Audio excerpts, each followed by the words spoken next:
చూచి ఆనందింతును.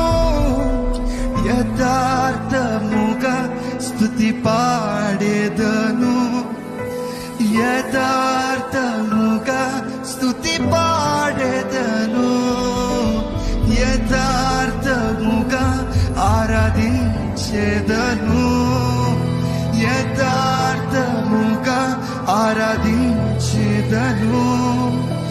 ఏ మేలు నాకు కొదివే చేయవు. నిజమే కదా? ఏ మేలు నాకు కొదివే చేయవు.